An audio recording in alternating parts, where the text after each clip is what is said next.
matter with you guys? I wish you can get it tattooed over here so he doesn't have to say it. See this right here? Every time he wants to say it to me, he's going to point at it during the podcast. Right my lower lips, I can pull like this. He doesn't want to say it in the podcast. All right. So anytime he does, he's going to point to it, and I just look at it. Mashallah. And I understand what he's saying. Don't pull off shit. Control Alright. yourself. Control yourself, shit. Sorry, I get happy every time I see you guys.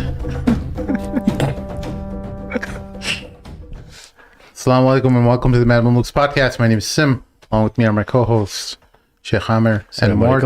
I have a special guest host, Naveed Hussein, attorney at law. Assalamu alaikum. Welcome to the show. Glad you guys could make it out. Apparently there's a big storm on our way here in Chicago. Riders in the storm. Supposed to be negative 30, I think, one of those days. Yeah. The weekend, Oh, wow. man. Really? Well, on Friday, we have a special guest who's going to be coming on the show, Sheikh Yusuf Susi.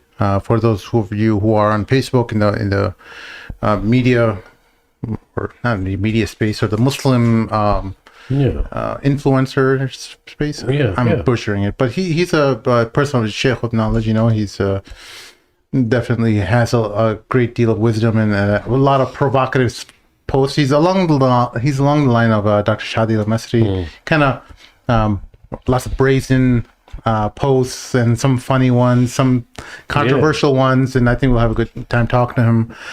Those of you who are already familiar with his writings will, I don't need to give you guys any introduction, but I think for those of you guys who aren't familiar with him, we'll definitely enjoy meeting him and learning from what he has to say. Yeah, so props to him. He's going to be coming in. He's also going to be on the Dean Show as well, inshallah. So that'll be fun as well. So he's... And what time are we looking at on Friday? Friday evening, international listeners. We tried, if the weather does not permit for Friday, that's why we can't commit to a certain date because of the storm coming through. Yeah. If his flight gets delayed on Friday, then we'll probably do it on I Saturday. missed Friday night. Have tawakkul. We haven't done one in a long time. Tawakkul. Yeah, you know how they are. They say a foot, and then it just turns out to be 2-3 inches. Yeah, That's or how vice it's been the versa. last few years. That's what right? she said. You know? Or vice versa. Or vice versa. But yeah, vice What a versa. toxic male you are. I covered it up. You don't have to revisit it. You know, I got his That's what back. she Bro. said. I got his back. What a toxic male. But yeah, the World Cup finished. Yes. Did you have a chance to watch the World Cup yet? No, everyone's been telling me the final was awesome. I didn't get a chance to watch it yet. I was gonna watch. Hold on. I was gonna watch it this weekend. Hold on. Oh wow! He was watching every other game, but you didn't watch I didn't watch a single watch game. the Morocco I game? watched the highlights. Oh. I just watched the highlights. Bro, like, no, I'll tell you why, bro. I don't like He does soccer, it, bro. he does it. you I did didn't not want to like get up soccer, this man. that early, shit, No, weren't you? no. I was already up, This is bro. not I what don't it like is. soccer that much. No, I'll watch the highlights. It's not about soccer, dude. You do this the same thing with the UFC too. He'll watch the recap. I want to tell him, you see about.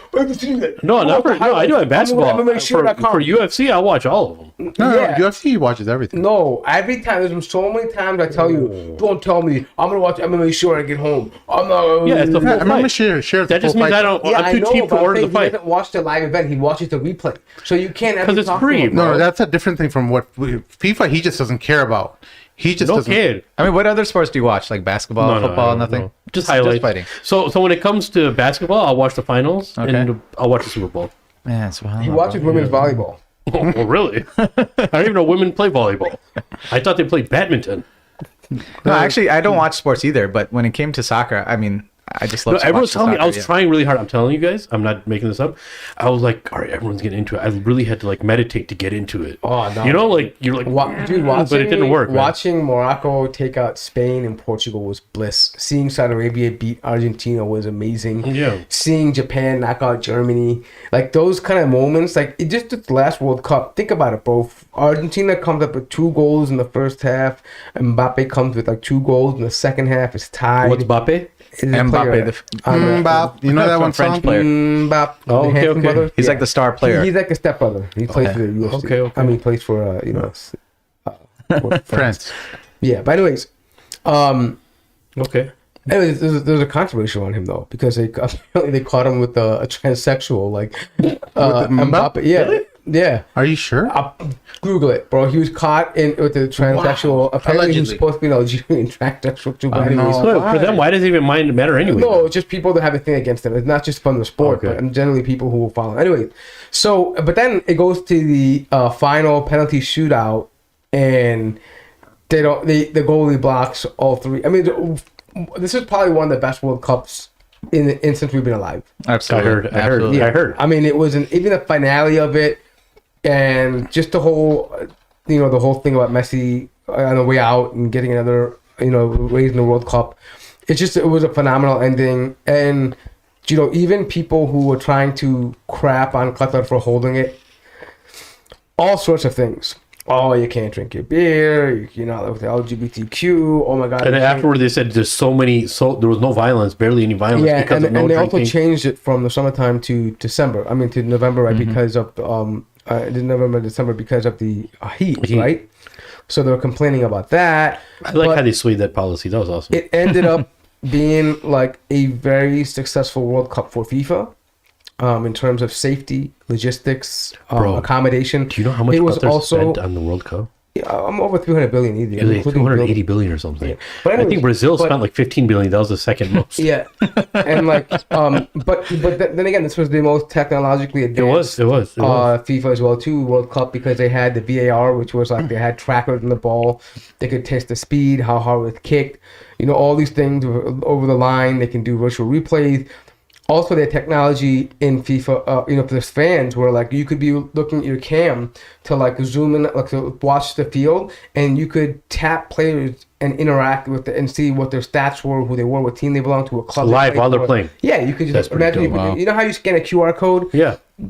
Through facial recognition, you could hold the cam or your phone and through the app, and then you'd be able to just tap on the player and you'd be able to see his stats, his number, where he plays from, all that stuff. That's impressive. I didn't know. Yeah, look, in this is a part of something that's been done through civilizations for thousands of years, where they have like a tournament or host some kind of something that can show or demonstrate all their abilities, their ability to put together some kind of major event without any kind of difficulty with crime. And so, The World's Fair almost. Yeah, it's like the Yeah. World's Fair, but it happened through a millennia. Just kingdoms would always have these or host tournaments and demonstrate to many different lands around them their progress and their ability to host an event such as this, because it takes a lot of planning and coordination and demonstrates a civilization's aptitude in putting together something like that, because there's just so much logistics around it. But Qatar was also a unknown for many years. Many people didn't always associate it with Qatar or Saudi Arabia and Kuwait or UAE with all the billions that they're worth. But Qatar slowly, but in the 90s, made this big leap where they were pretty much a desert before the 90s, and they made a huge splash. And how did that happen was through natural gas. Natural gas that was discovered. LNG gas that was found in the Persian Gulf. They share large portions of those reserves with Iran. So half of that is owned by Iran and half of that is owned by Qatar. So that's why Iran and Qatar are usually friendly with each other, and Saudi Arabia gets upset with that relationship. Like, hey, why are you friendly with them? You should be on our side. But they have this kind of, delicate friendship that they're trying to balance with Iran, because they're making so much money off this LNG gas that they're exporting to many of the Southeast Asian countries too, and they probably just give them a cut. They're like, hey, you can't sell it, so let us give you some money on the side. Yeah. But they made money because before, this process of liquefying it was extremely expensive.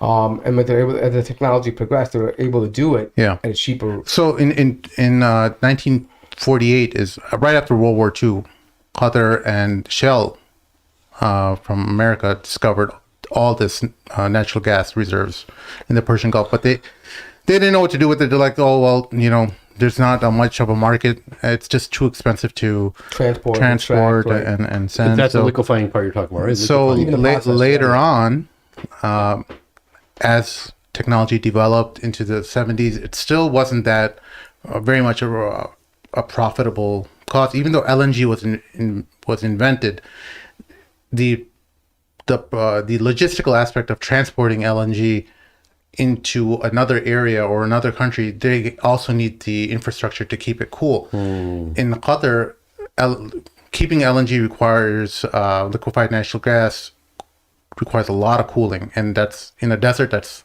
extremely expensive. Dilemma. So that's why as technology advanced, it wasn't up until the 1990s where they could really have the infrastructure in place and have ports that can receive these containers and know what to do with it. Yeah.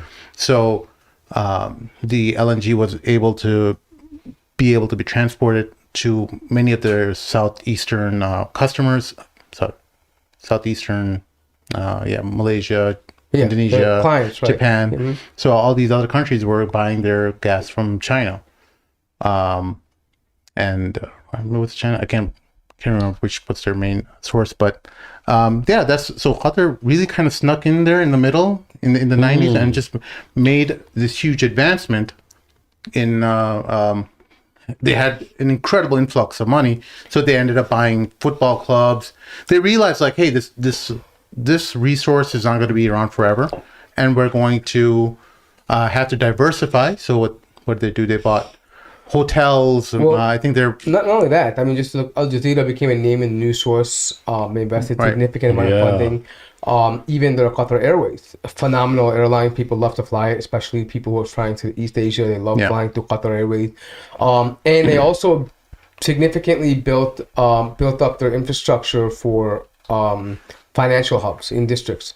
So Qatar became a financial hub for many countries, or for many people. It Dubai kind of had a notorious reputation for offshore and like money laundering, whereas Qatar was like a legit financial institution. So they invested a significant amount into like their buildings and all that stuff to make it a financial hub. So a lot of people from Singapore, Malaysia, Indonesia, China, these places, other places in the Gulf, they do a lot of business in those areas. Qatar has, even though working with like American universities, they have like Texas A&M, New York University, NYU, all these universities, MIT's there. So they're also being so in the Middle East, in that part of the region, people could attend an Ivy League school without actually flying to America or England, whatever. They could actually attend at a campus that's located in a safe place that's secure and has money to fund it. So another thing is also go ahead.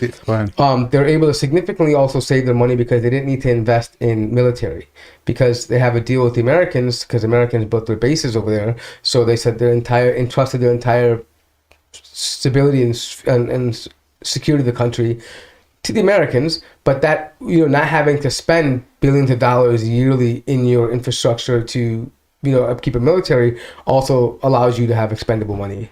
Yeah. So that this ability, this huge cash influx allowed them to buy football clubs. Even PSG, I think, in France is owned by Qatar as well. So they realized, like, okay, well, real estate, hotels, just diversified and bought. They bought the entire financial port of Milan. They own that. Oh, did they? Yeah. And even the investments they made for the World Cup is actually going to help them tenfold when it comes to tourism now, right? Yeah. Like my wife the other day is like, we should go to Qatar. Like, what? We never talked about Qatar before. You want to go there? A lot of people are saying that now. Right? A lot of people. And now all the infrastructure they made, all the transportation, the roads, the buses, the trains, all of that now, inshallah, is going to help with their tourism. There's a comedian called Andrew Schultz. Yeah. He had a really brilliant idea.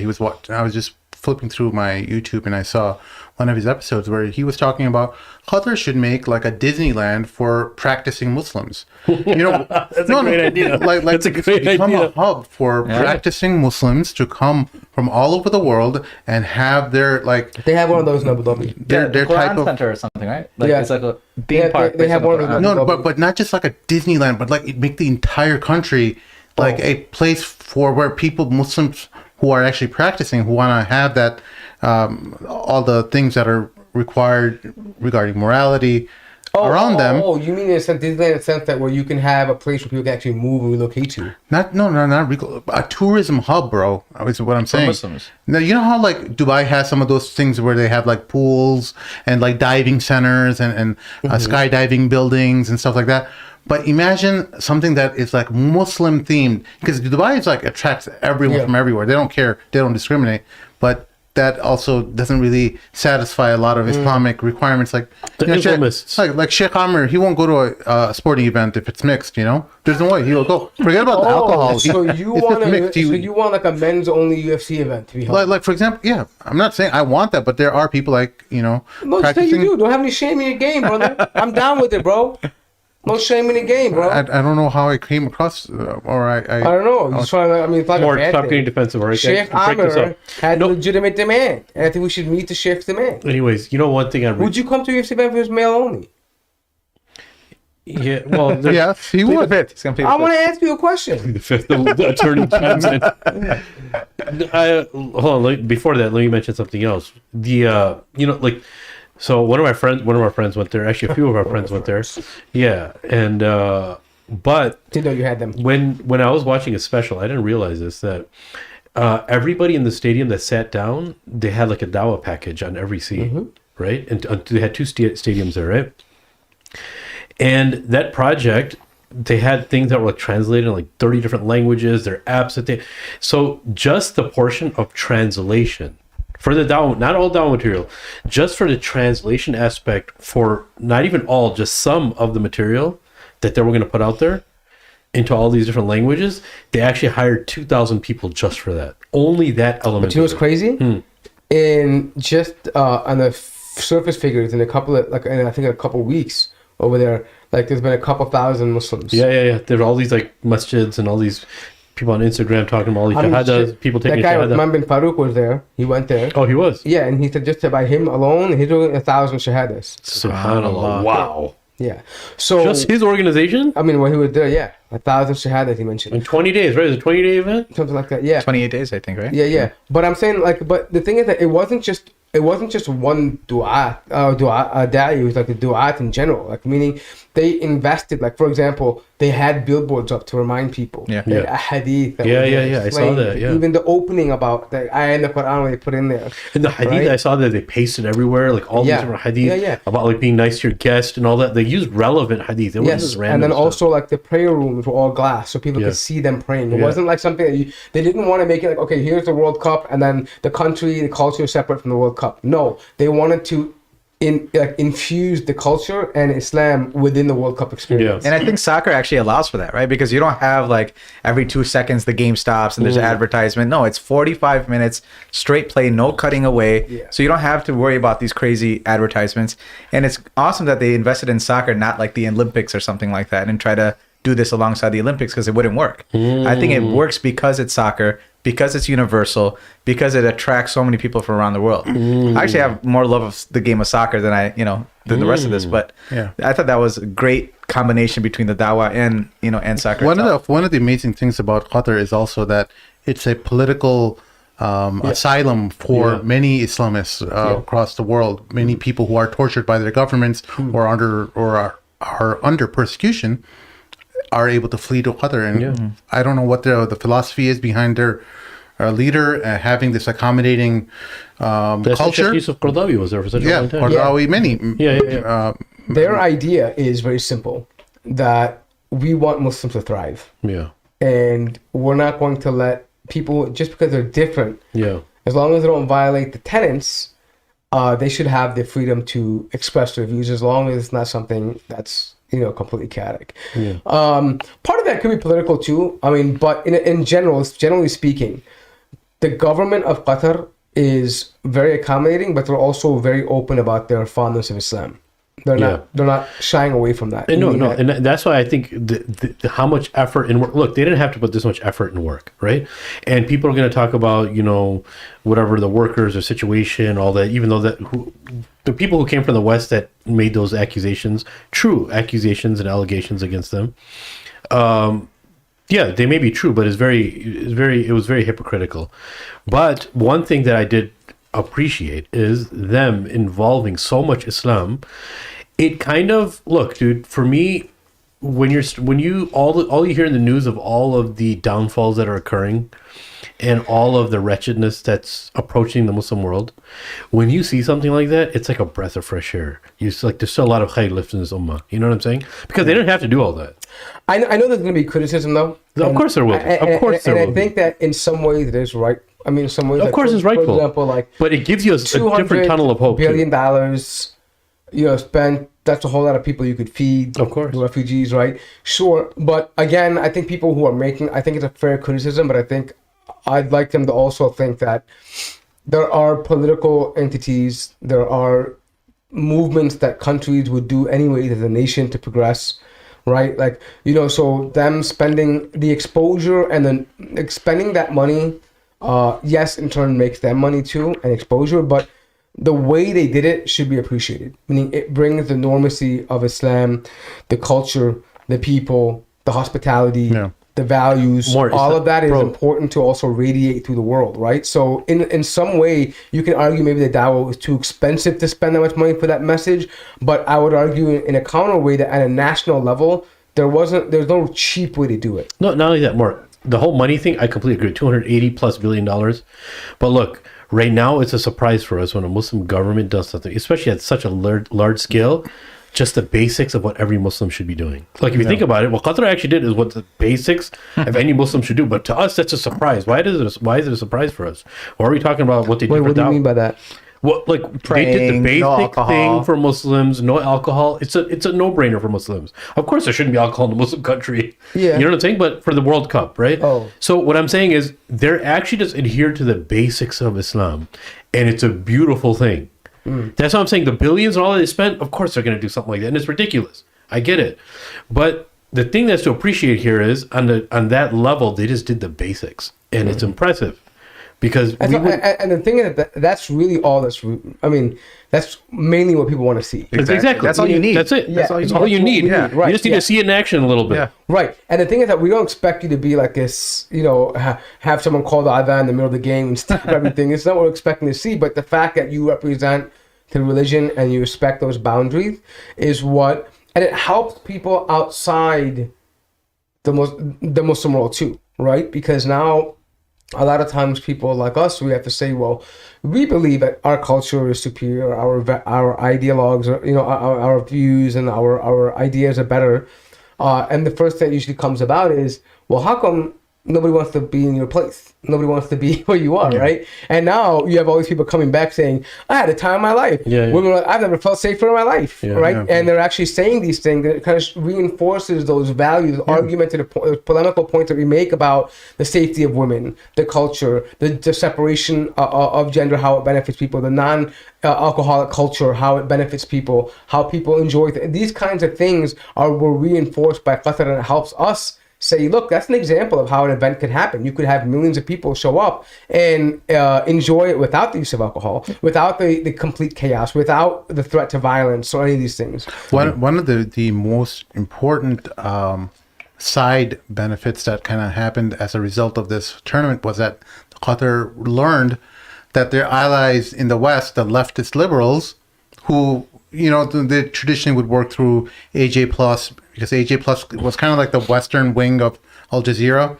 It promoted like LGBT related causes and stuff. It was just kind of like a way to make the left happy in the West by having this Qatari owned news outlet promoting their values or what they thought was, equality and other leftist causes that were also, I'm not going to, mischaracterize it. They also did, bring attention to the suffering of many Muslim countries all across the world, and Asia Plus did a lot of great work related to that. But it can't be ignored that it's a heavily left-wing outlet, and they will say all kinds of different things that are supportive of, things that are contradictory to Islam. So they know now that these people, the same people who were highly critical of them, are not their allies in the West, and no matter how much they try to satisfy them through that's a great point, through the things that they did or the overtures made through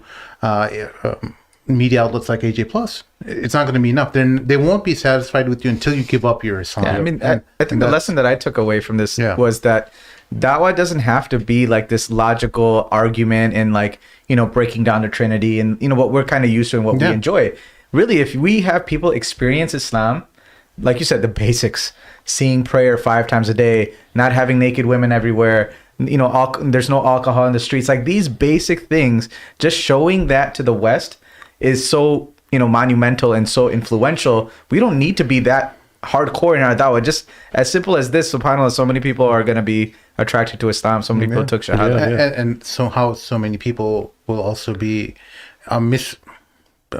unfairly critical of Islam. For example, the whole the Bisht thing with Messi. The Bisht, he meant to say Bisht. It sounded like you said. It sounded like you said the B word. Did I? Well, Bisht, please. How are you going to get mad about this? So here's a picture of the Bisht. For those who don't know it, the Bisht is a traditional black robe that in Arabic it's usually custom worn by like the sheikh of the qabila, the tribe, or like a ruler or king. And when someone places a bisht onto somebody, it's a sign of reverence that hey, you're in a position. It's like of a power. knighting. Like exactly, a knighting. It's a knighting. You know, bless you, or whatever, right? But the thing is that it's a symbol of that hey, you're respected and you have an achievement. And that we honor you. Yeah, essentially. it's a token of honor. Yes, there's some people, Sheikh, online. Now we know just the hypocrisy of how upset that the Western journalists got about ruining this moment. The idea is that now that the team picture was taken with Messi wearing the Bisht and all of his teammates around him, the Bisht is kind of associating Qatar with the win, and they didn't want that. We wanted that, of course. No, we're happy. I'm saying, but well, hold on. Let's go through this, right? Who cares, right? Every country that in which the World Cup was having, it infused part of its culture. For example, when Pele won a World Cup, right, and it was hosted in Mexico, they put a Mexican sombrero on him, bro. Yeah. More, you know what this comes down to? It's their hatred for Qatar. No, it's not hatred for Qatar, bro. They have they don't realize, number one, they don't know what they don't know. That's the first thing. Number two is they don't realize how arrogant they are. They don't realize that they are, with that comment that they made, they're saying that my blood is more valuable. I am more valuable than any Westerner is much more valuable than those people over there. What they're saying is that our opinions are more important than yours. Our values, our opinions, our culture, everything about us is better. And you should look to us. And if we condemn something, you should condemn it too. And I think what Qatar did in the statement, and maybe you can pull up that tweet we were mentioning, the screenshot, is that they kind of reversed it. That you wanted to infuse your culture, but we infused our culture. But the problem is that when we did it, you were upset. Yeah. Because if we would have done it the way that you wanted it, you would have been happy. Of course. Arrogance. Right? Yeah, and the reality, they feel that their values are better than everybody else. Exactly. And the reality is that this took place. Now, if you want to argue there's corruption in FIFA and where they selected, sure. Qatar is not the only place that had to, spend billions to attract FIFA. The same thing happened with in Russia and other places. This is nothing new for FIFA. So let's put that argument aside because it's not only for Qatar. It's not unique to the Qatar World Cup, right? It's been going on for World Cup forever, right? Okay, if you have money and you have connections, you're gonna get the World Cup. Okay, so don't make that stupid argument. It's a dumb argument. Yeah, this is the way the game is played.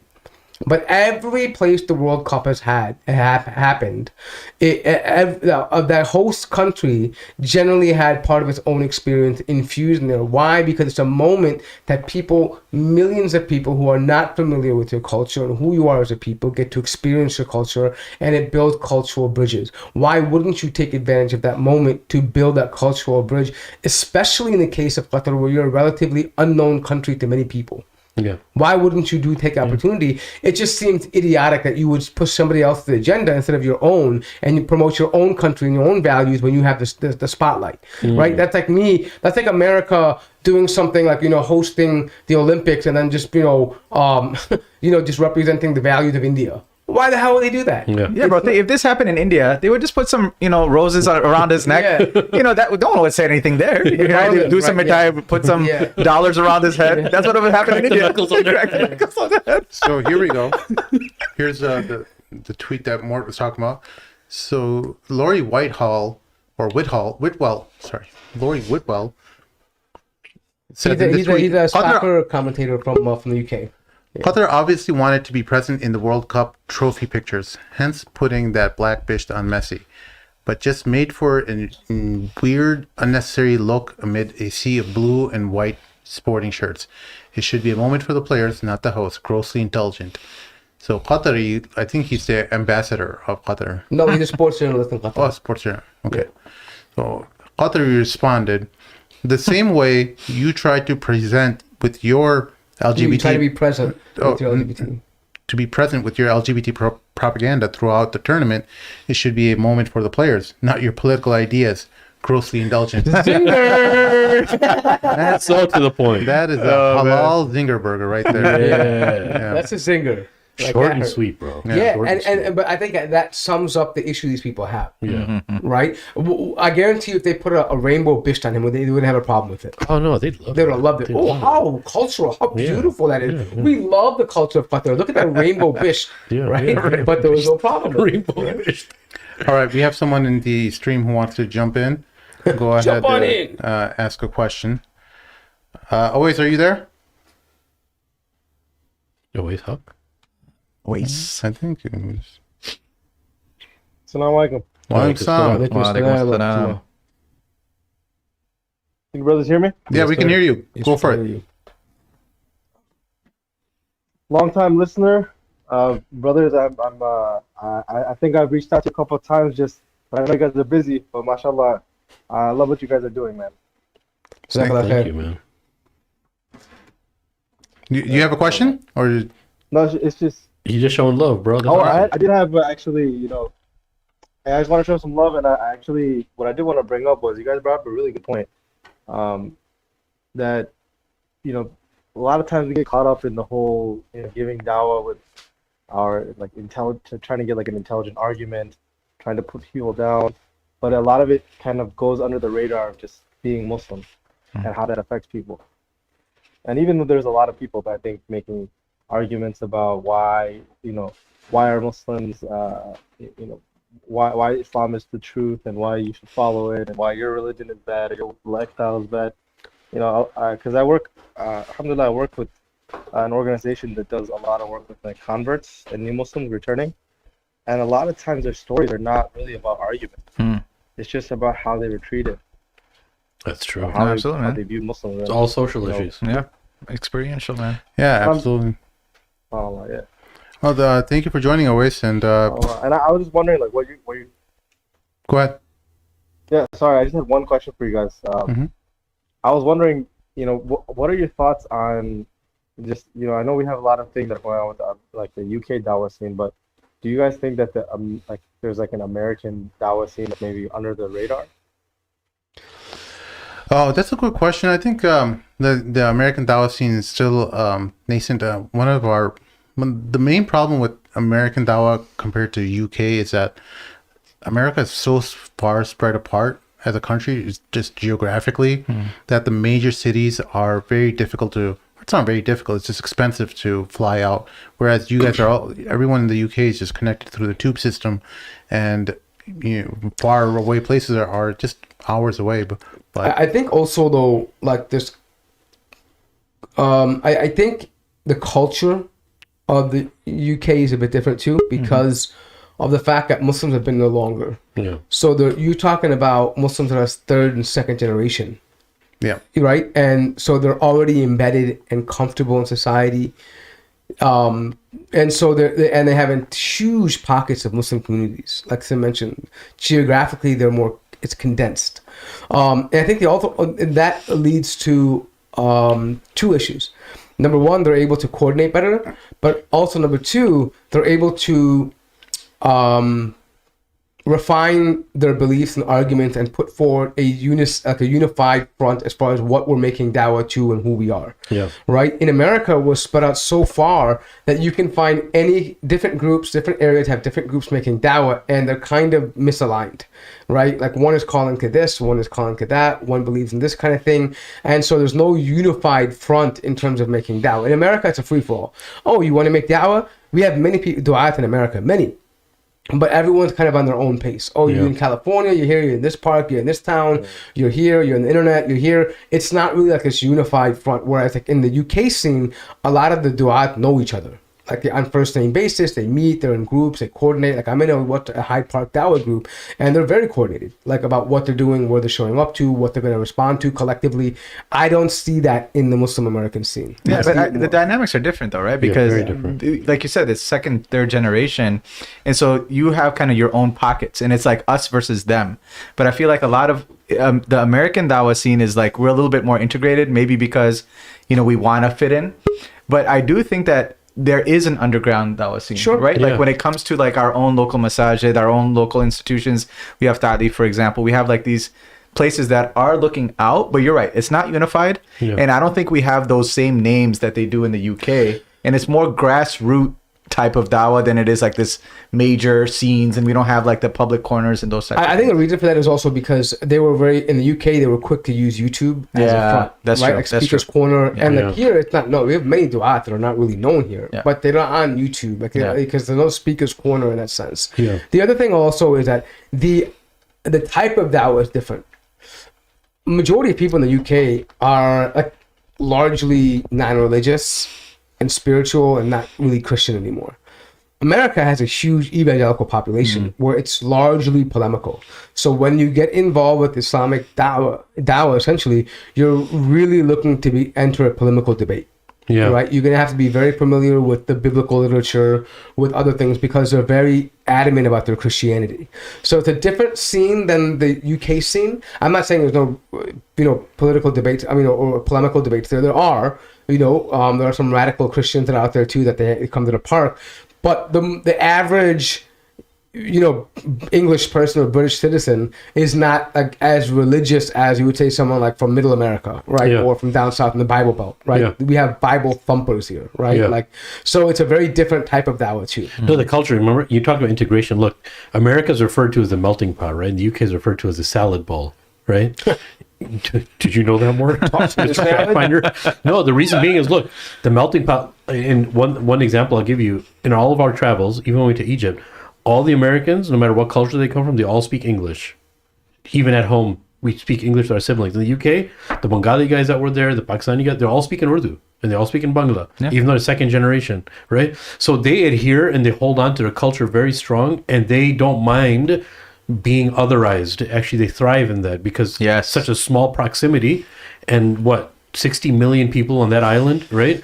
And it's all very, very close together. But I don't think the culture is very different. I don't think it's with being otherized. I think they were forced to be otherized. Because remember, if anyone who talked to any British who were there, like my dad was there in the 60s, and British like culture, like indigenous British people, Anglo-Saxons, were very like they accepted people, but they were like they had this chip like, we're British, you're not British. Of course. Like even now, I was talking to a brother in the UK, and he was saying he was just wearing like some during the World Cup in 2018, he was wearing like an English jersey, right, for like England, and some young chap goes, "Take it off, you're not English," right? And that wouldn't really happen in America for the most part, right? Like if you're walking around with an American flag on the shirt, whatever, no, take it, you're not American. Very rarely it's going to happen, right? So I think they were forced to be otherized. Whereas in America, I think pre 9/11, especially for us, it was never like, oh, you're not American. Because America is a mixture anyways. So what was the indigenous culture of America? It really wasn't like just,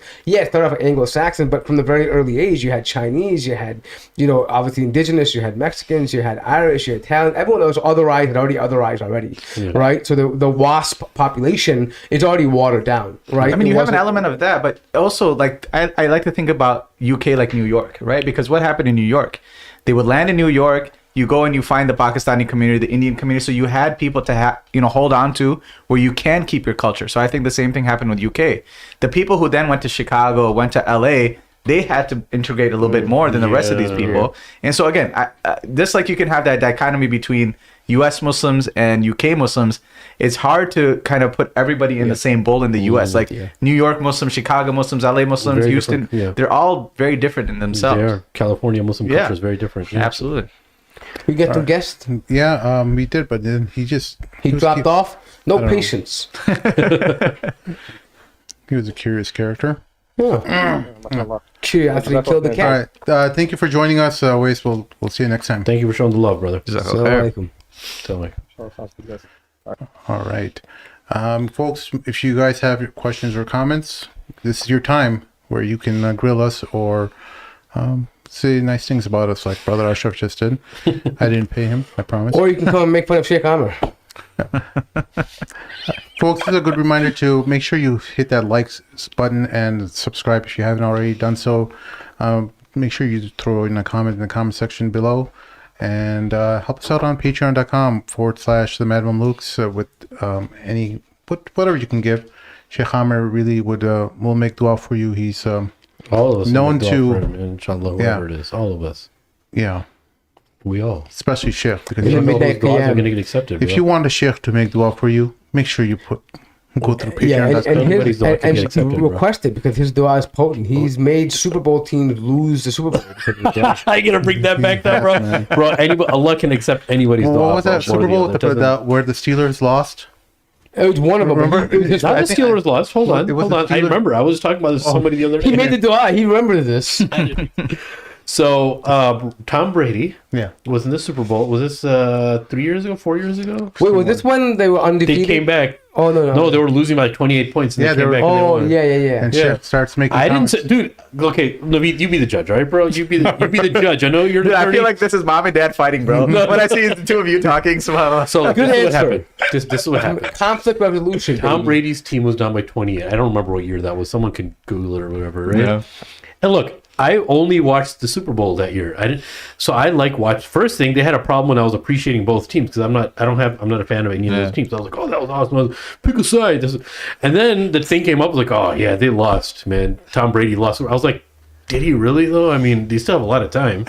That's all I said. Like, what do you mean? I was like, they can still come back. They have to be really good, but they can come back. I didn't make no dua. I'm not going to make dua for a football team. No, They came back and they won. In No, his no. heart, bro. You're like, trust me, guys, they're gonna win. No, man, you're No, then I said that because you guys are getting mad. Mashallah. He's gonna win. They're gonna win. This He is made what a he dua does. in that moment. We prayed, and you made a dua in that moment, bro. I didn't make no more. Your Then heart- I was just getting Allah under your heard your skin. heart, bro. No, look, you guys were just saying no. Because It's possible. we were I was like, you know goofing what? on I'm gonna rebuttal these guys. I'm gonna rebel against these guys. I was like, no, they can No, win. what happened was. Sorry, Sheikh. I'm gonna side with them, bro. This is what happened. Listen. No, you're supposed to be the No. non-biased judge here, I'll bro. tell you what happened. You're the what legal happened, official look, here. I'll tell you the truth thing what happened.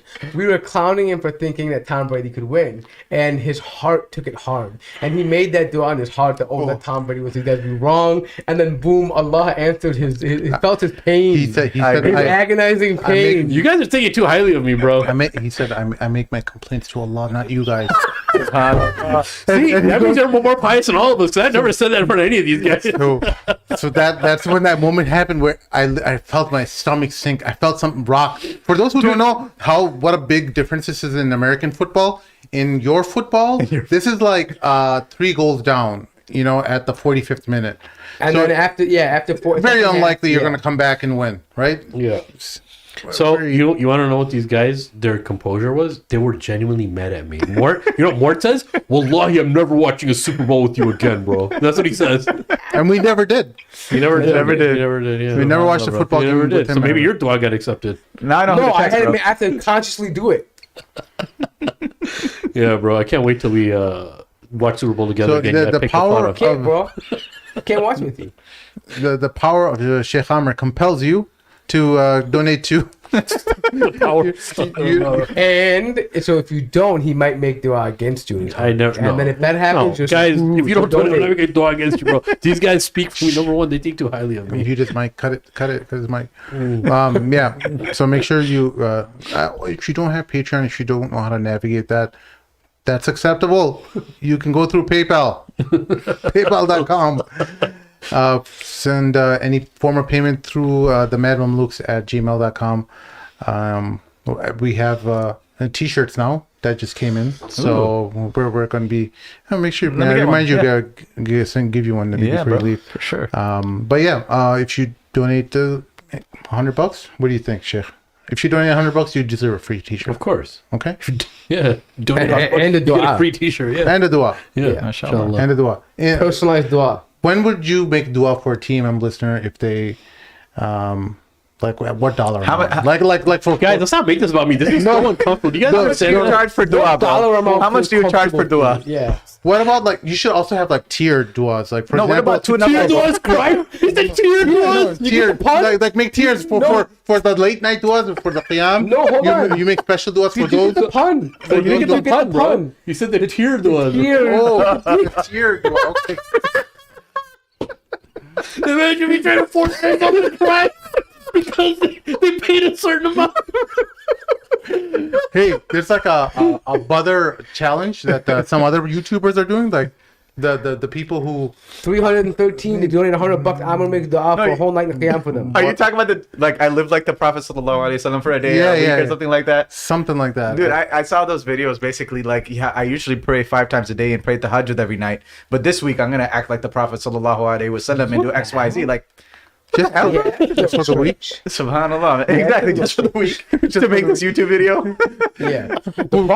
My life, my detailed account of my life in 30 days behaving like the prophet. Like, imagine that. Oh, man. Isn't that kind of like That's so borderline, cringe. Isn't it like borderline Riyadh? Almost. No, it's like that super But it's size me, very that opportunistic documentary. and manipulative in its own way. Yeah. You know, like that super size me type videos that many people Like, get. a I'll lot be of honest, views I'm for. like, why do I care whether you like the prophet or you don't? I mean, what does it matter to me? I got to benefit me, bro.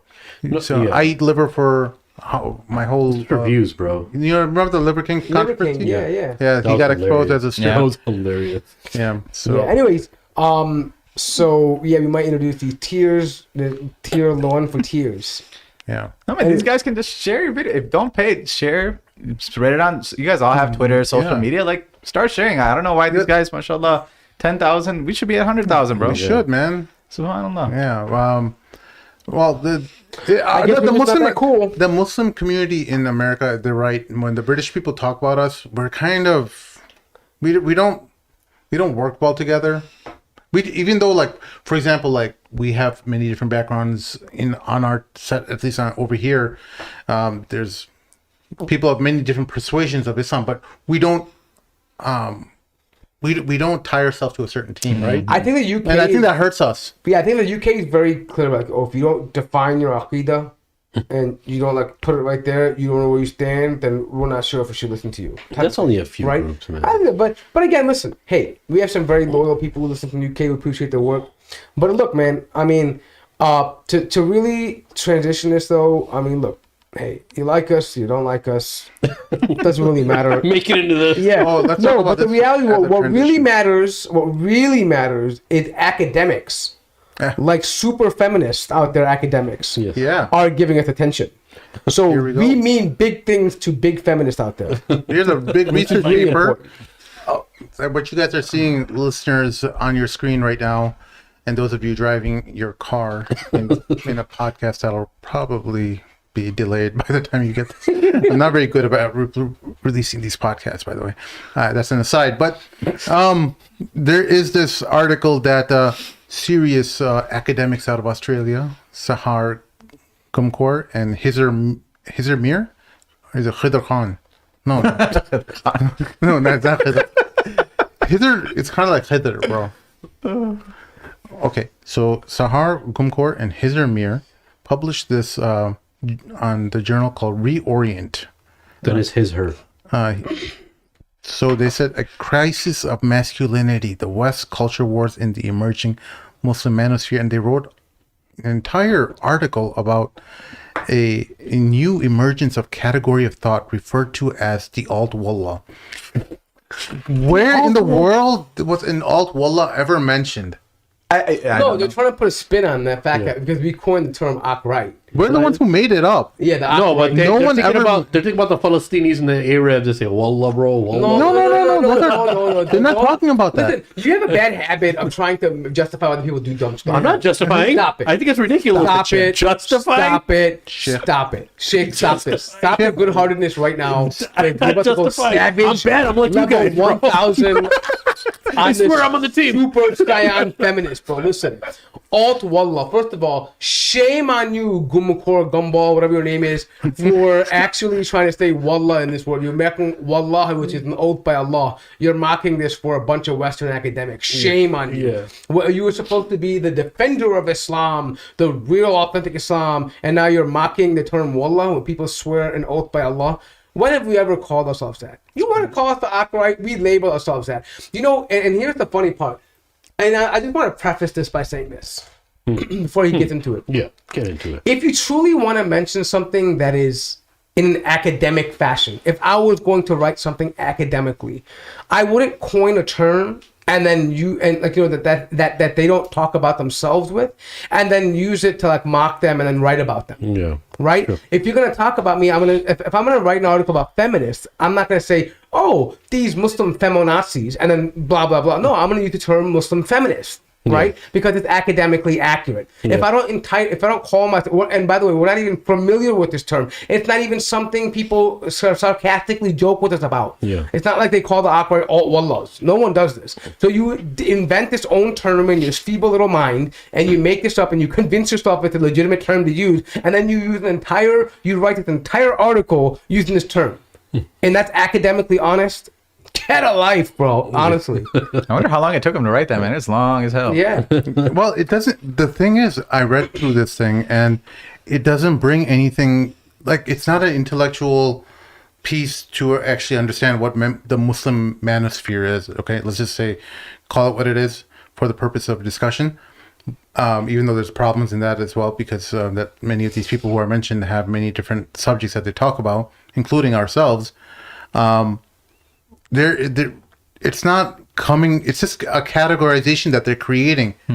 It's not bringing anything new to the table. It's not explaining what's happening, why there is a manosphere, what's exactly what caused all of this. I think how did we get here? If you want, if this whatever your lady G lady, if you listen to this, all right, Lady Gaga. Yeah, all right. No, if you're listening to this, the problem is you're not defining what the Akhbarite is. Because in true honor and in fairness, there is no definition of the Akhbarite. It's a made-up term. Yeah. We just simply made as a parody to the fact that we're pushing back on liberal ideas that are counterintuitive to what Islamic values are.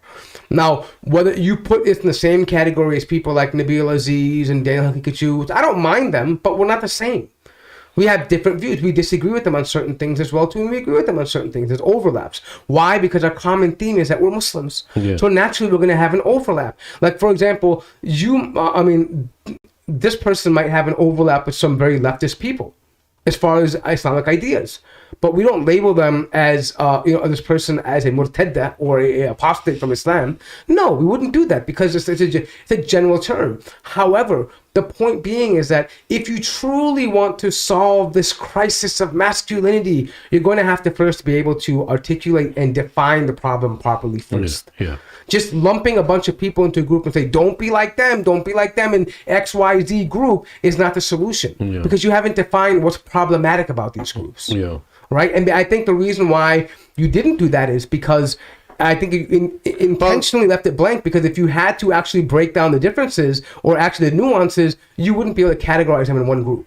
What they're saying here in this article, one of the places here is saying that the alt wallah aims to or wages a cultural war against Western modernity through its most contaminating intrusion, feminism, on an authentic Islamic tradition that has remained undeterred. Okay, so they made up this term called alt wallah, where they're grouping everyone into anyone who speaks against feminism. And what's their but what is the authentic Islamic tradition that the alt wallah deploys?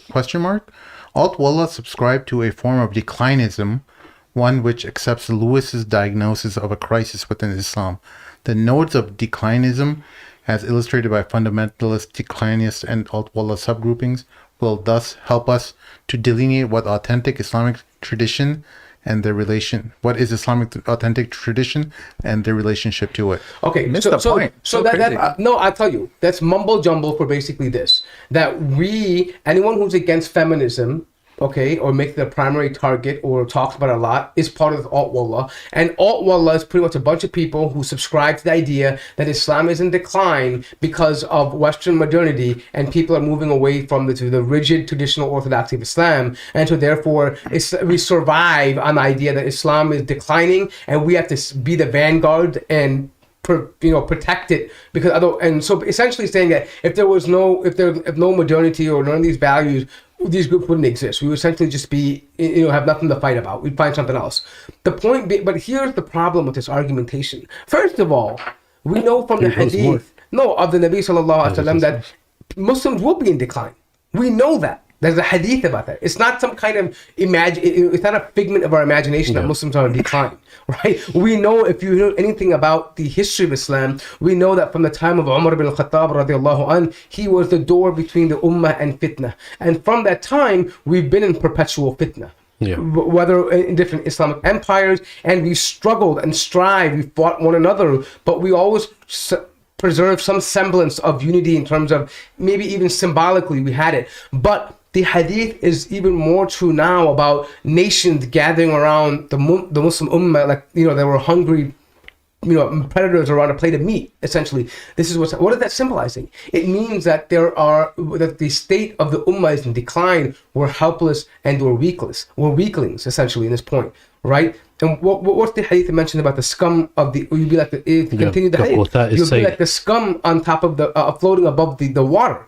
And this is what it is. And what is the idea? What's the theme? People quote this hadith and don't really talk about the other hadith that mentioned around it. Men behaving like women, right? Women also disobeying their husbands. Fathers and the children who are bossing around their parents. Yeah. The mistress giving birth to her master. Yeah. Right? Things like this, these cheating on the scales. Murabaha, riba. Everything you're transacting with is affected by riba. Right? You wouldn't even know. Like holding your deen is like holding a hot piece of coal. Right? The iman is like this. All of these things together create this environment that we're in right now. And what we're saying is that these postmodernist views that seek to eliminate the fundamental in which Islam came for are being pushed on us, and therefore that is aiding and our decline, right? It's what I think is the only reason, but it's definitely a driving force. And to not recognize that is pure idiocy. It honestly is. And the bottom line is this: either you choose to preserve your Islam and you preserve your culture, or you're going to get swept to some other culture. You're going to get taken over by another culture. This has happened time and time again in civilizations. Why? Because the dominant civilization will then what? It'll conquer the subservient one, right? And this is what is happening now. Either you stand for your values or you will assimilate the values of others. And simply because we say this is somehow turning the argument that we hate the West or everything about the West is evil. This is not what we're saying. We're talking about certain ideas that we don't want pushed onto us. And again, I remind people that when the Prophet Muhammad sallallahu alaihi wasallam came, Islam was radical. It was radically disruptive. It meant that everything the Quraysh knew and Mecca knew about who had power, how they ruled, their gender interaction, how they had their children, how they got married, who they worshiped, how they spent money, all these things, even the classes of people, all of that was disrupted by a single man. So you want us to now change the viewpoint that we should not be disruptive, not hold on to our values, not do what Allah commanded us to do. Because why? Because we don't want to be labeled as the Alt Wallah. You can take the Alt Wallah and screw yourself with it. I don't care what you think. You're the problem, not me. Yeah. So thank you, Mort, for that segment. Now back to our program. No, I'm joking. Yeah, that was great, Morty. I love it.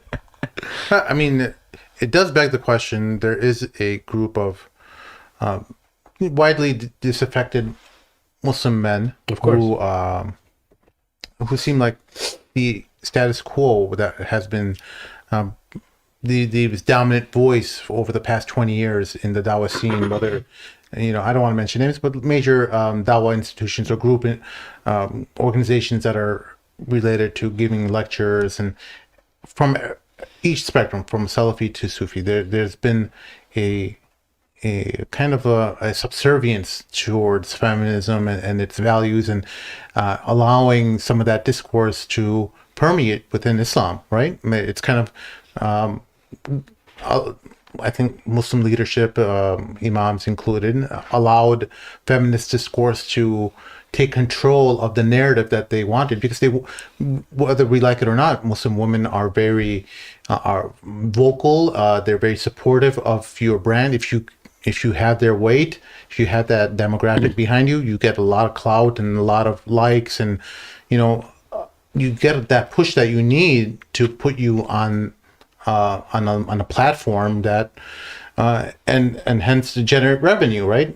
You're the topic of conversation. So they kind of acquiesced to these type of conversations or these type of challenges that they would bring, and that left a lot of Muslim men hanging, and they felt like many of these women took advantages of some of the discourse that was available to them.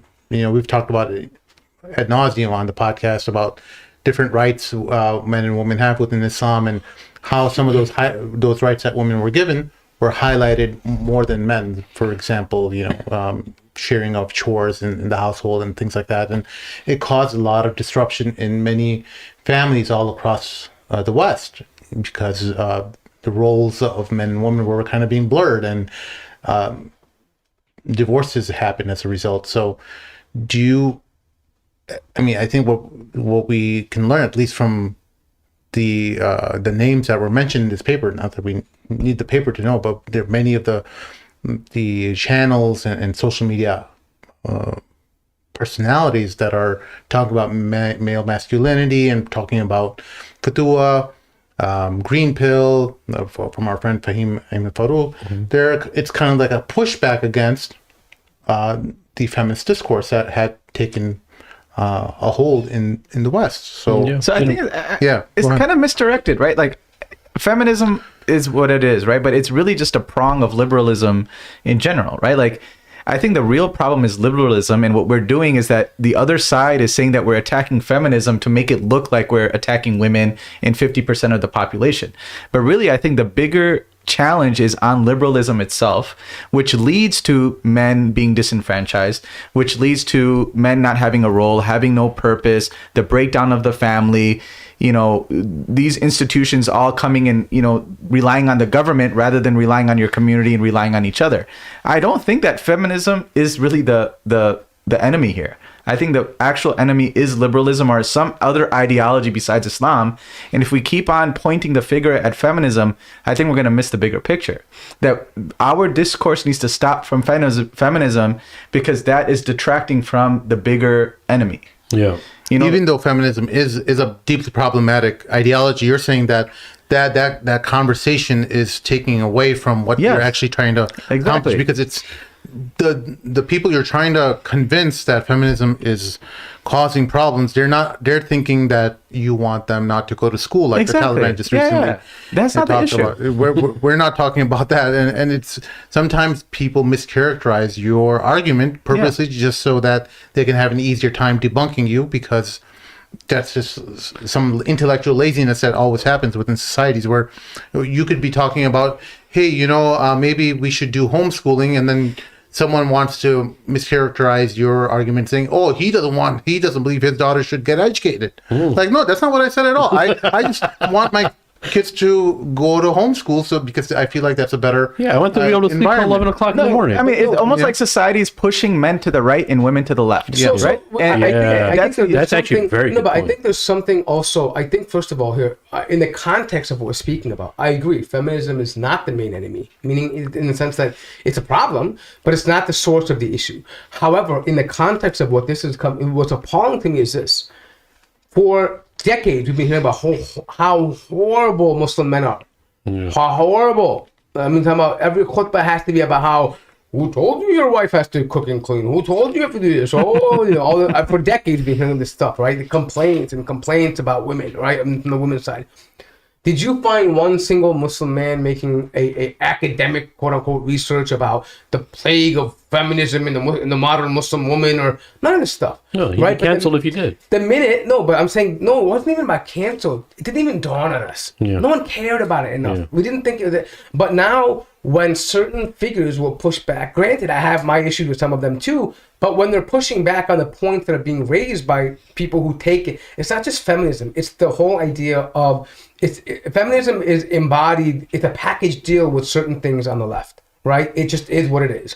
And so it's not just feminist ideas that come forward, it's other ideas that are linked to other things. Queer right? theory, intersectionality, Right. All these things, intersectionality, whatever you want to call. But the problem is now when people get tired because they're seeing, okay, well, feminism was the gateway that led to these other things, so we're pushing back on it all collectively. When they are pushing back, now we have to do in-depth research and talk about the names and create, terminologies and do academic research about the plague of masculinity now and what's happening with men. But it wasn't a problem when the women were complaining 24/7 about the men not being, the men never had that problem to do that. We never thought, what's going on with the women? We should make some study and research into this, right? No one thought this. But now because men are pushing back, and the reason being, I think it's because it's very telling. And I think it goes back to what he's saying. And that is because a lot of this is funded and pushed on by academia. Yep. Right? And so in academic circles that she's in, she felt, do you think she would have put out that research paper if academia was not interested in it? Of course she put it up because academics will love that content. That's what they want to hear. They want to hear the idea of what power is oppressing the other people. Who's the oppressor now? It's all Marxist view of the world. Like you have an oppressor and oppressee. That's not how we can't fall into that trap. I think as men, we can't fall into the trap of feminist versus the manosphere, or whatever the hell this article is trying to come up with. We as men need to be the leaders and show that look, we care about our women. We want them to be safe. We want to protect them. Stop falling into this feminist and this whole gender war. One of the main things of either after my divorce was that I did not want to be one of those guys who are jaded, who hate women, who want to find any kind of excuse or use my own experiences with a horrible divorce, that I'm going to somehow make this as a point to leverage against feminism or women's rights or things like that, there was a cognizant effort that I needed to do. And I was like, you know what?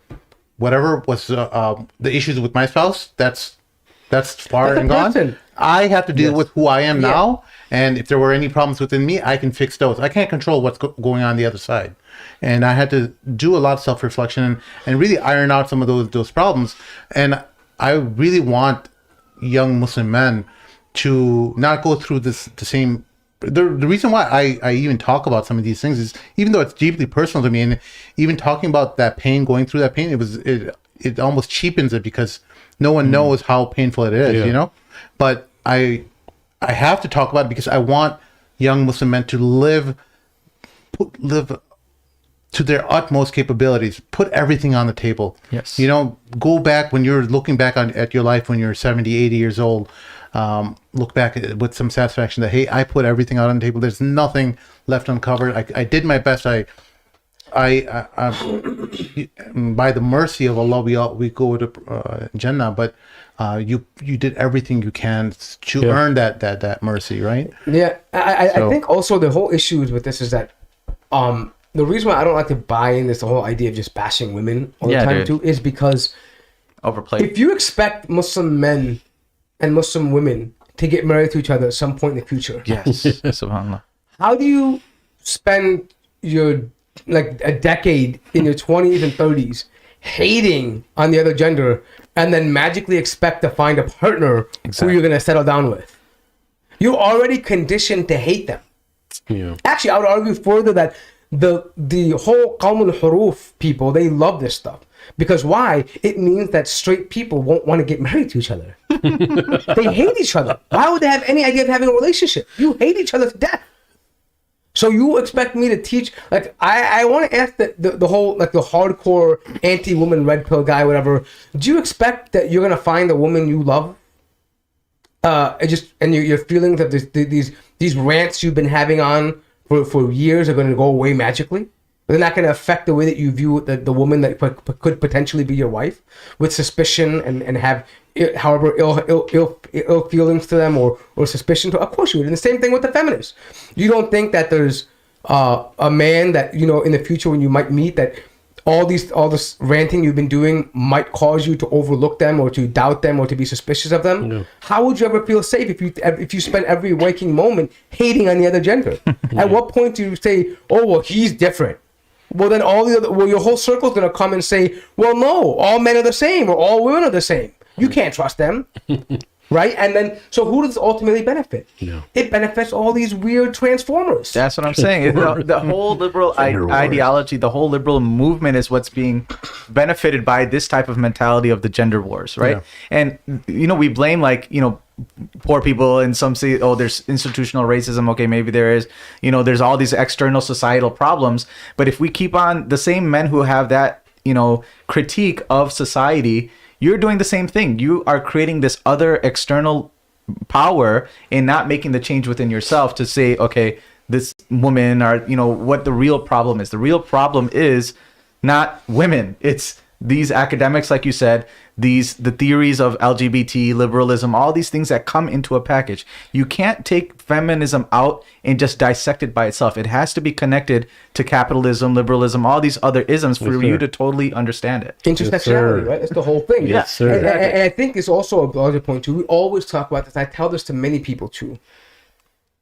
Let's say all the women or majority of women, whatever percentage you want to put on, are horrible women. The Western modern woman, she's evil, whatever. Okay, so be it. They're evil, right? But what are you doing as a man to level up? And secondly, are you giving those horrible women attention? If I was looking right now and I knew there was a segment of the population that is like this, I wouldn't give them any time of day. I would only focus on the woman that meets what I want, what I have, and what I want to build, and then focus on them. Because what's going to happen is that if men truly feel the way you feel about marriage and about gender and about traditional roles, then that means they're going to ignore the ones that don't have those feelings and don't have those views, and those ones will quickly realize that they're not getting married. So either one of two things are going to happen. They're going to marry outside the community, marry outside, maybe even, God forbid, a non-Muslim. Either they're going to leave Islam, or they're going to come to a realization and say, hey, if I want to get married, if I want to have what my parents had, if I want to have a successful marriage with a man who actually cares about his religion and has his duties and responsibilities, I have to change myself. Because what's working, what I'm doing right now is not attracting me the man that I want.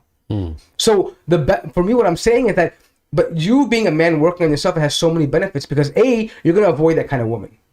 B, you're putting your best self out there. So women who like what you like or have the views that you have, they're going to gravitate towards you because you're displaying that in your activity, in your behavior, in your overall character. Right? Yes, like, for example, does a Muslim man who goes to the masjid have to worry about what the stripper is doing?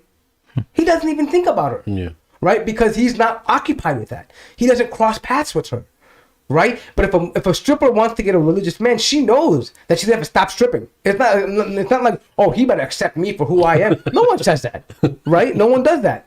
Right? And that's what I'm trying to, the paradigm is this, that if you're busy bettering yourself and living your best life as the best Muslim you can be, the best man you can be, you're not going to have time to worry about these things. And if these women when you go out to get married, you do come across them, you know the red flags right away, and you don't even try to argue with it. You just look at them like crazy people on the street corner, you walk right past them and you go to your goal. You go to your destination. Yeah, don't even engage. Like, do you think I engage with crazy Hebrew Israelites in the street or like some guy saying, believe or go to the hellfire? I don't give a crap, dude. I'm walking past you, bro. And I see these feminist women or these liberals are like, they're just like invitations to the hellfire. They're just saying, hey, change your religion, change this, change that, blah, blah, blah, you're wrong. I don't need to hear that, bro. Yeah. Right? Well, I don't care about it. Do you guys think instead of talking about specifically the word feminism, but at least talk about these specific ideas, some of these that comes from feminism, and debunk them or have a discussion around them specifically? Is that a better strategy? 100%. Yeah. Sure. 100%, because that word is so inflamed now and it's so broad, and look, 50% of society is women. Yeah. How can we try to alienate, again, whether these women understand what feminism is or not, whatever, but it's such a loaded term now that I think we're going to alienate half of the population by using this word, whether it's inflamed or not. Yeah, for example, and talk about the ideas rather than the term. Yeah, I think before it was cool to say feminism, but now, as you mentioned earlier, now this new introduction of intersectionalism, there's now Muslim feminism. Yeah. It's not just Muslim, now there's Muslim black feminism, white Muslim feminism, Asian Muslim feminism, right? Each is unique. So feminism to them means Salafi feminism. Yeah, exactly. Salafi feminism. So what I'm saying is the term feminist is a general thing, right? It's like a term narcissist being used for everything, right? It doesn't mean anything anymore. Like anti-Semite, it means nothing, right? So he's right in the sense that it's better to discuss and break down the ideology, the actual argument points, the points of contention, and break those down. Yes. Because that's where the problem, that's really, see, I don't have a problem if you call yourself a feminist. I have more of a problem with what your mentality is like. If my wife wanted to call me call herself a feminist and say, listen, me being a feminist is obeying my husband and that's just my true expression of a woman, hey, I call yourself a feminist all you want, right?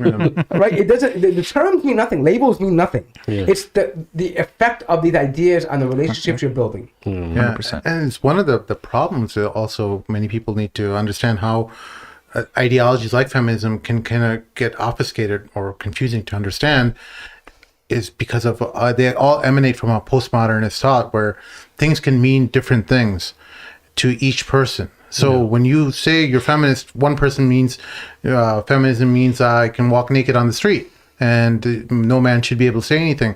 Well, that's one form of feminism. But to a Muslim woman who is practicing and wears all the covering and everything, feminism means completely different to her. And that's one of the problems when you're even discussing a subject like that. We're just it's so convoluted and we're almost a sign of the times that we can't even discuss an idea because the term means so much. Radical so subjectivity. Radical subjectivity. Well, it's coming to speaking your own truth. Again, the idea of diminishing objectivity, subjective truths. Right, because the idea that this whole critical power thing, right, where it's all about taking back the power. So, for example, the Muslim feminist will say, "I'm a feminist because hijab gives me power. It makes me be a woman." Right? It's not about no longer Allah commands me. I'm under that, but it's more about what it's doing for me. That's why I do it. Yeah. Right? So it's the power dynamic. This is why this whole critical power, critical theory thing, all these things are related to postmodern thought. Yes. Why? Because it's all about trying to say who has the upper hand, who has power and understanding what that power does and how we can get the power and all that stuff. But for a Muslim who understands traditionally, we know the true power lies with Allah.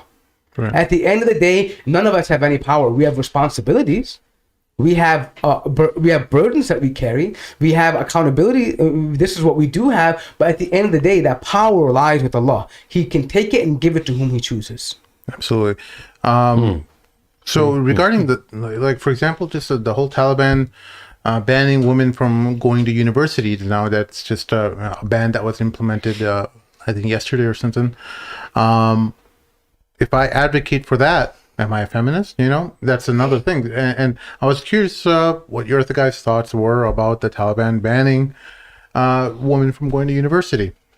Yeah, I was thinking about that, right? Like, what public policy is Afghanistan trying to propel by banning, banning education? And so I'm thinking, okay, are they trying to promote families? Do they think that by women going into the university that people aren't getting married? That we know there's stats in America, for example, the more educated you are as a woman, the more likely that you're going to file for divorce. 75% of divorces are filed by women, and it jumps to 85% when you are educated. Okay, Is Afghanistan thinking about that? I don't know.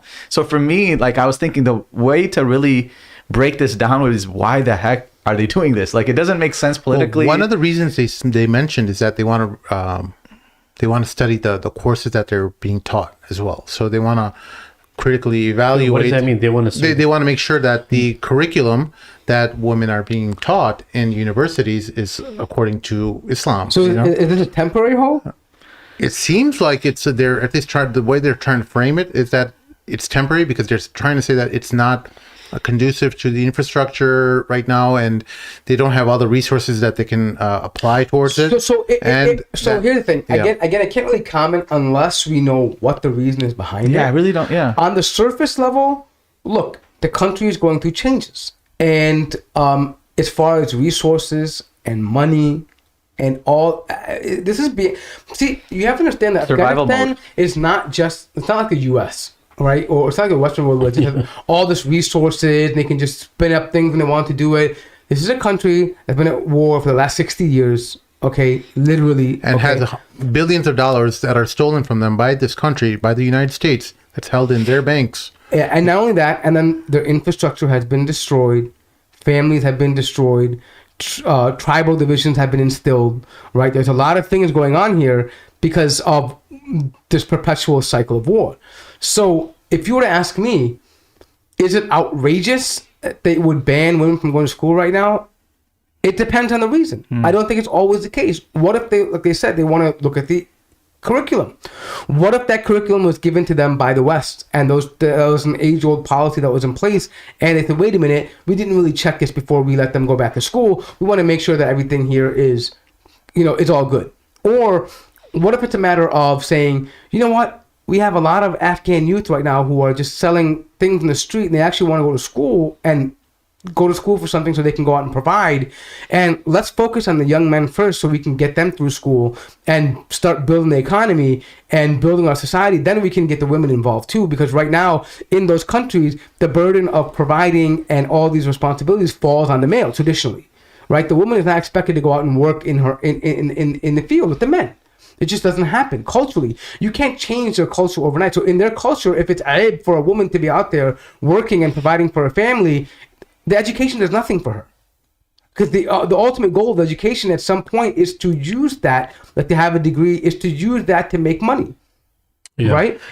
So what I'm saying, it depends. If they're just saying, hey, we're going to ban them because women are stupid, that will be something you can argue for, right? You can argue against and say, hey, that's not really something we should be for. But I think it's hard, and I think we should show restraint in condemning them until we actually realize what the issue is, because we Muslims somehow are very heavy-handed with our other Muslim brothers when we don't really know the full context. Yeah, right? it could be a matter of infrastructure. I mean, how many of their buildings have been bombed and they're rebuilding their country and they don't have the proper resources to apply towards the buildings of schools, and they may have to make the difficult decision of creating more spaces for male students to study, and they have to kind of assign priority, because in these societies men are primarily the breadwinners, and they have to have their necessary skills in their society to develop men so that they are competent in the fields that they need resources towards, So in a vacuum, it sounds really bad. In a vacuum, it sounds bad, right? But at the same time, like you said, I think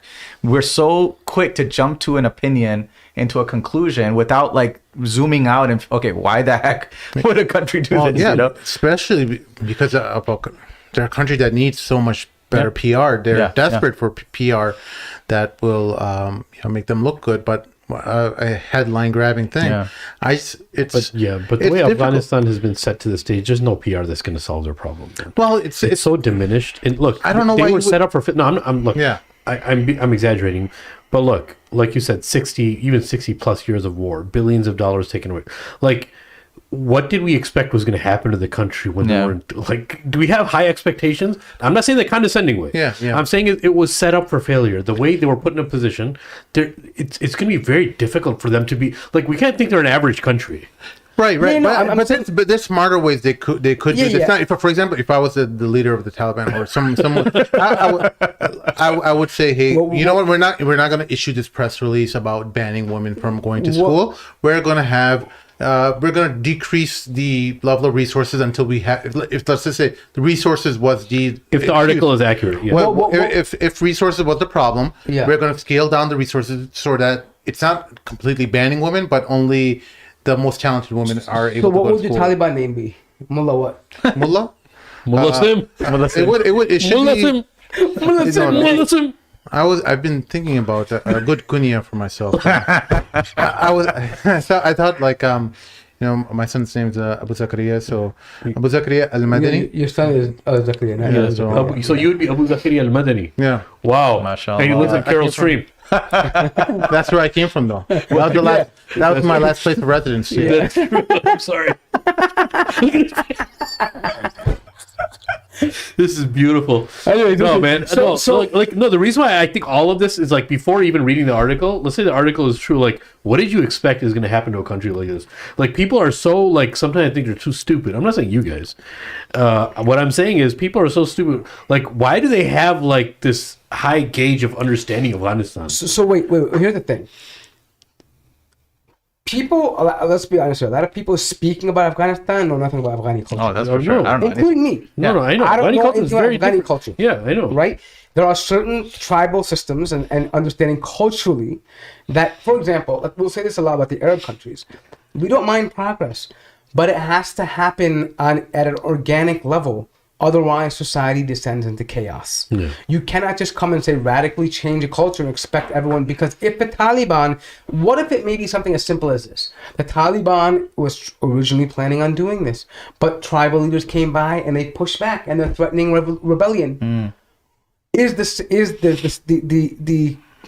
protection of the Dawla more important at that point, or is educating women? Yeah. The state is more important. Why? Because they're trying to accomplish something. They know that everyone saw them fail the first time in their Western mind, right? They're definitely doing things differently now.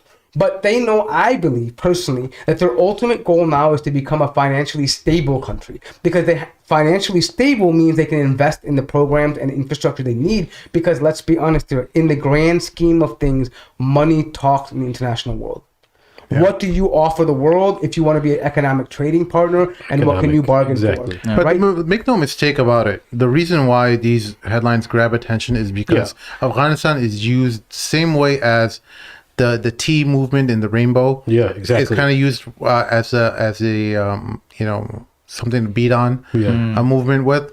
It's the most easiest target within Islam. Exactly. Putin. Yeah. You can blame Russia for everything. Oh, the Putin doing this, Putin. They love to do that in the American media, right? Yeah. Putin Yeah, these guys are so backwards, blah, blah, blah. The EDD, or for example, when talking about 9/11, the easy argument was Saddam was the evil man, Saddam gassed the Kurds, Saddam did this, Saddam. While those things may be true, but it's not really genuine in the criticism. It's mainly just beating a dead horse. Yeah. Because it kind of reinforces why we're so great, our values are better, and see, we were right about invading Afghanistan. No, it's not. It's bullying people emotionally. It's dangling the lack of women's education. It's not about the people. It's about their own ego. See, we were right to be forced to be against Taliban. Yeah, of course. Because you know why? Look how they treat women. So we were right. We had it right the whole time. Of course. This place sucks. And that can be a big thing. They feel defeated of what they didn't accomplish what they wanted, so now they just got to massacre even more. What's annoying me is how they're framing this as a human rights issue, right? They're saying that human rights is being violated because women aren't able to, get educated in the university. Hypocrisy. Exactly. What happened to the 60 years of bombing this country? What happened to access to education in this country? I actually don't like this, blaming the other side whataboutism, but it's so apparent here, right? Like, you're calling this a human rights issue? Come on. That's Look, for example, I like that but not only expression, that, brother. like, if you really care about rights for women and education and all stuff, right here in America, your own women are complaining about gender pay gaps. They're complaining about not having access to education, that the student loans are overbearing for them, right? If you really care about these things, why don't you be the model society? Yeah. Right? No, What are you worried about? Think about this. How come in France you can't wear the hijab to school? You're banning women from education. Yeah. Exactly. Why isn't it framed that way? That's true. Yeah. Because Human rights, they control the discourse. Yeah. They control the discourse, and they get to say, they get to frame us as the crazies when they're preventing Muslim girls who wear hijab to go to school. You're Because right. it's That's why I they're will not allowed to defend wear the Taliban. hijab in That's why I defend the Taliban, because I know the reason why they're making it is not genuine, right? So if you just want to nitpick about things, I'd rather take the nitpicking. I mean, I'd rather deal with those small things that, for me, they're inconsequential to me right now. As long as that state is protected and you're not influencing them, I'm good with it. Yeah. We're winning. Right? As long as you're not influencing them anymore, we're winning. Because you know why? That means they get to decide what's good for themselves. And right now, they decided that. It could be the wrong decision. Time will tell. And we'll know what the reasons are. But guess what? They made that decision without you. And that's what bothers you. And they were able to make a decision without your approval. interesting perspective. And that's what really, truly bothers them deep down. One of the They're not getting in line. Not getting in line. definitely made me want to cheer for Argentina over France, and I think many Muslims took a lot of pride in Argentina defeating France because of the hijab. And I think loved watching Macron being humiliated. Dude, did you see Mbappe trying to, the French president trying to like get all up on Mbappe and like trying to hug him and talk to him? The dude didn't give him the time of day. Yeah, It was hilarious. The funny part was, like, even the match, like, Macron took off his jacket, like he's willing to score 2 goals, like he's doing something, like he's getting down with it, right? And then only to come back saddened and walking like 10 places behind and made of Qatar with his head down. To be honest, the only reason why he was on that stage is because he was there as a head of state. If he wasn't in the country, there was no reason why he had to be on stage. But it's just hilarious that he had now to endure because, let's be honest here. He has said things that have offended Muslims time and time again. You've made comments and remarks against the Prophet. You are a anti-Islamic bigot.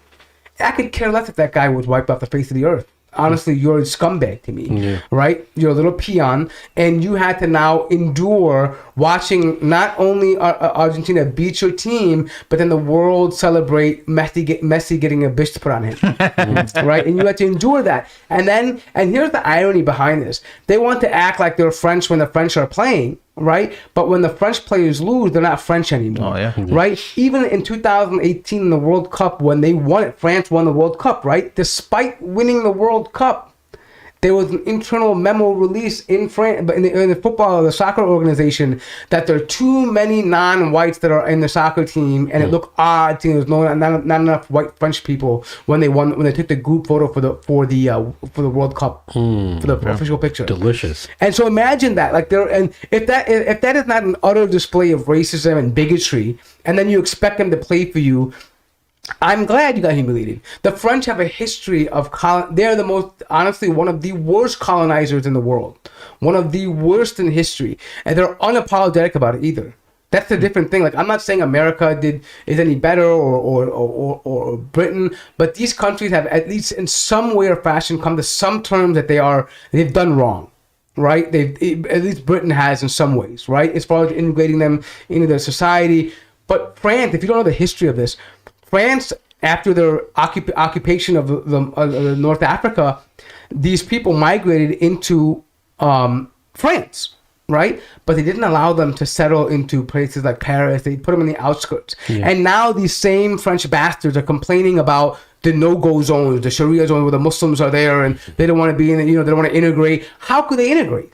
You put them in certain areas where where you put like thousands of them outside the major city into suburbs, and they form their own communities. And now you want them to integrate with you when they're second and third generation French born? No, thank you. And then when you have leaked memos like this talking about how your team's not white enough, you think they want to integrate with you?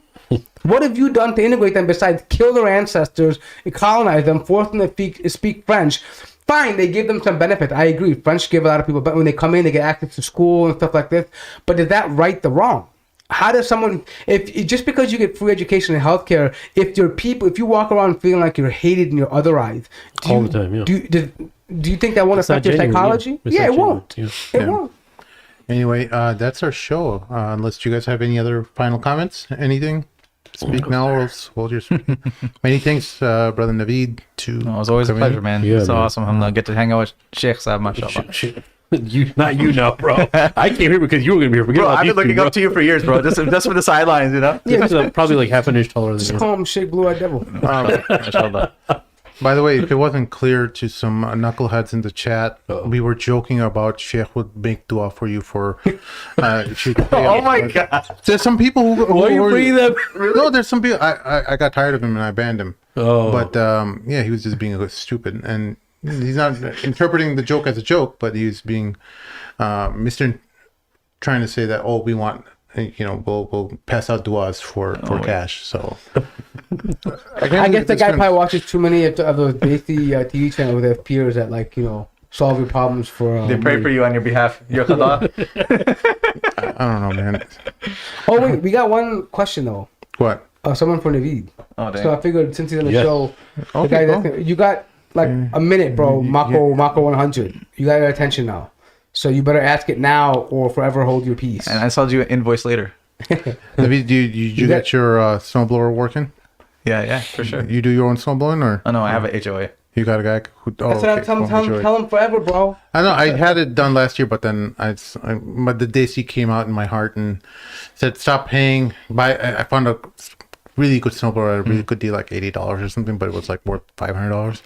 So I bought it over the summer, and I'm like, okay, now I get to try it. So I just started off a couple days ago. Nice. How does it work? It works, bro.